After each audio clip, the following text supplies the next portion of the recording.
तूफान में कितनों का नुकसान हुआ होगा यार।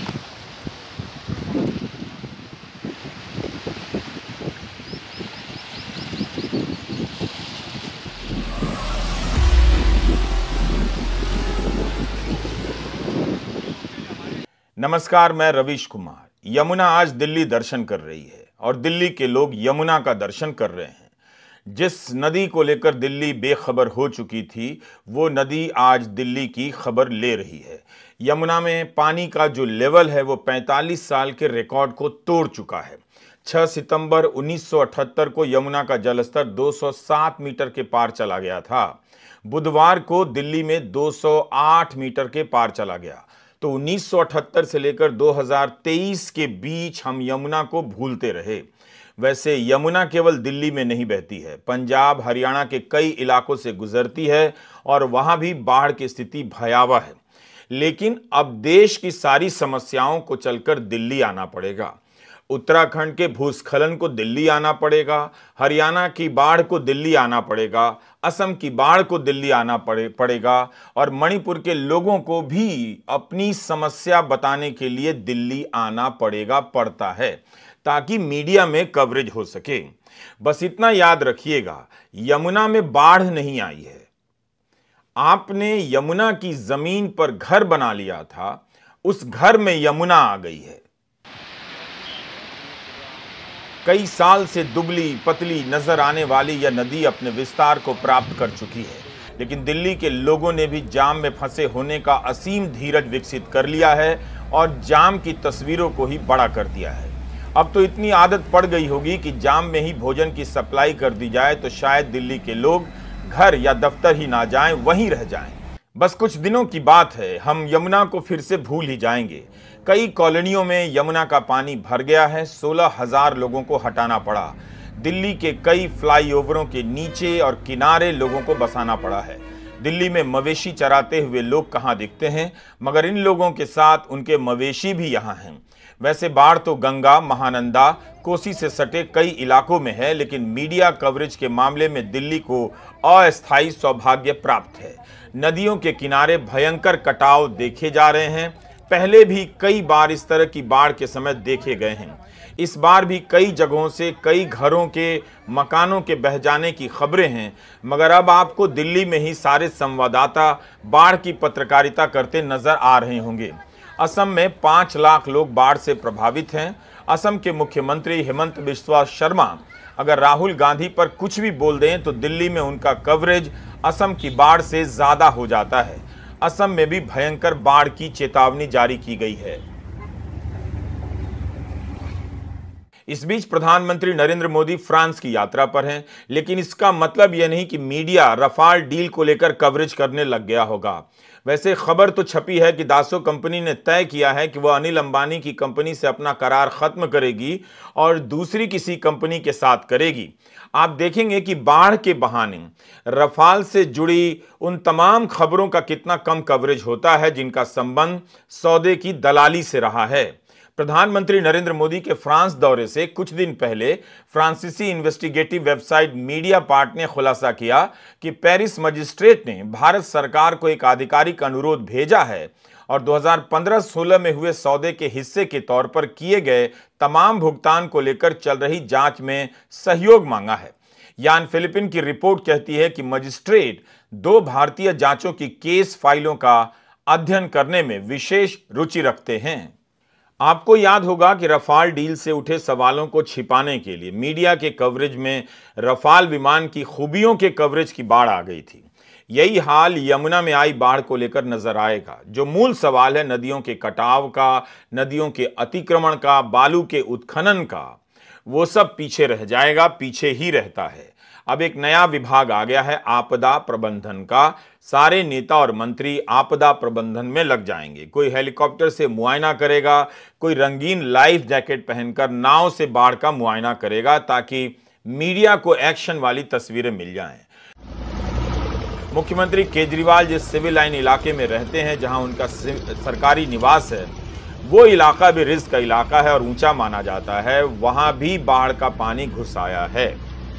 मुमकिन है सिविल लाइन के बहाने कवरेज कुछ ज़्यादा हो जाए, गरीब लोगों की जगह सिविल लाइन की तस्वीरें अखबारों के फ्रंट पेज पर आ जाए।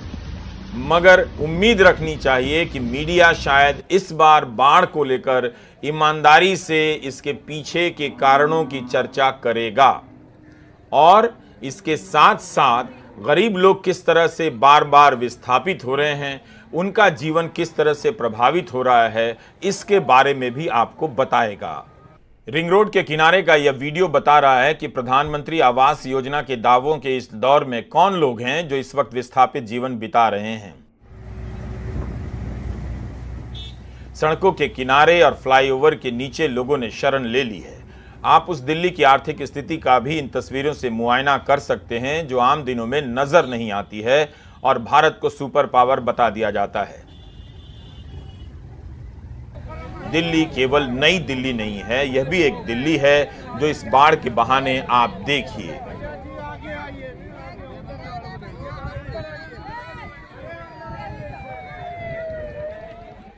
हम आपको याद दिला दें कि 2010 और 2013 में भी दिल्ली में बाढ़ आई थी, तब भी यही इलाके प्रभावित हुए थे।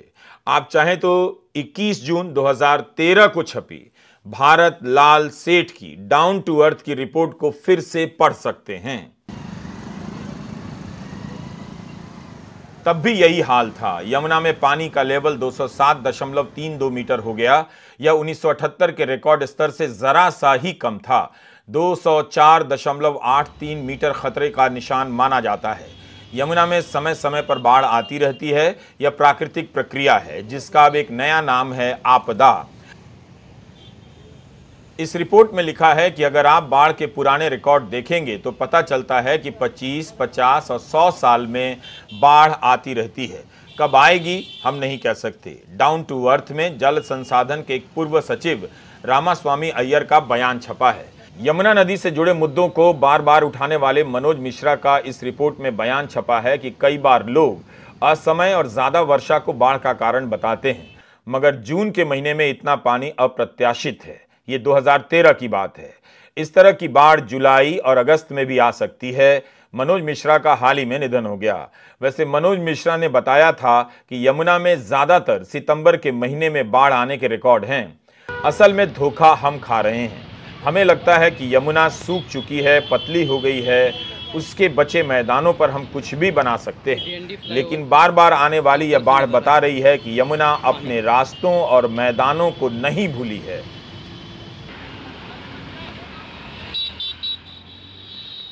तो जून में बाढ़ आ चुकी है, सितंबर में आती ही रहती है। अब आप जुलाई में यमुना में बाढ़ देख रहे हैं। यमुना का अध्ययन करने वालों ने जो कहा, जैसा कहा, वही हो रहा है। यमुना ने हजारों वर्षों में अपने बहने का एक मैदान बनाया। लोगों ने चंद दशकों में वहां अपना घर बना लिया, अतिक्रमण कर लिया। अब कह रहे हैं कि बाढ़ आ गई है, जबकि आपने, हमने या सरकार ने नदी के घर में अपना घर बना लिया। सब कुछ अध्ययन हो चुका है, रिकॉर्ड हो चुका है, चेतावनियां दी जा चुकी हैं, मगर राहत व बचाव कार्य में नेता अपनी सारी शक्ति लगाकर जनसंपर्क कर ले जाते हैं, तालियां बटोर ले जाते हैं और अगले साल के लिए जनता को उसके हाल पर छोड़ जाते हैं।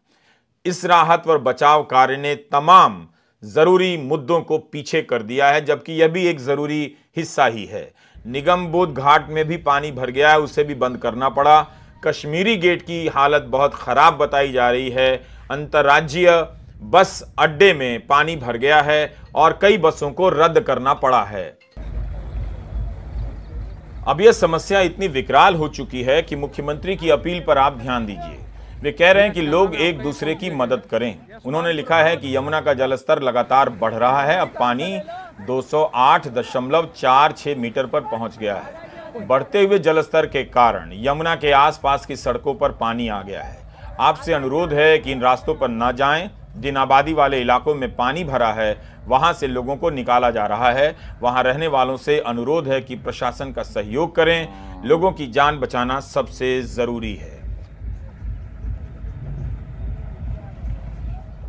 पिछले महीने माता ललिता देवी ट्रस्ट के नेतृत्व में हजारों वॉलंटियर ने यमुना के किनारे मानव श्रृंखला बनाई थी ताकि यमुना के प्रदूषण को दिल्ली वालों की नजरों के सामने लाया जा सके।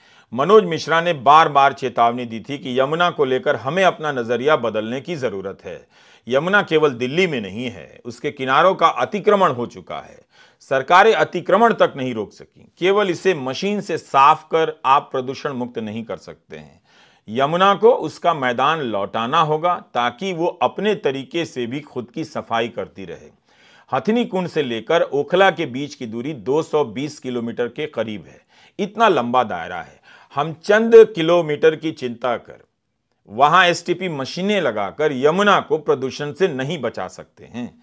फिलहाल दिल्ली को समझ नहीं आ रहा है कि जाम की समस्या बड़ी है या बाढ़ की। इसलिए हम दिल्ली के वीडियो दिखाते हुए हिमाचल प्रदेश और उत्तराखंड के कुछ समाचार भी आपको सुनाना चाहते हैं। हमारे पास संसाधनों की अपनी सीमा है, तो जो तस्वीरें हैं उन्हीं के जरिए हम आपको आगे की खबर बताते रहेंगे। मीडिया रिपोर्ट के अनुसार हिमाचल प्रदेश में 4000 करोड़ के इंफ्रास्ट्रक्चर का नुकसान हुआ है। ऐसा ही कुछ उत्तराखंड में भी हुआ होगा। हिमाचल प्रदेश में 3 दिनों के भीतर 31 लोग मर गए। टेलीग्राफ ने तो लिखा है कि वहां मरने वालों की संख्या 80 हो गई है।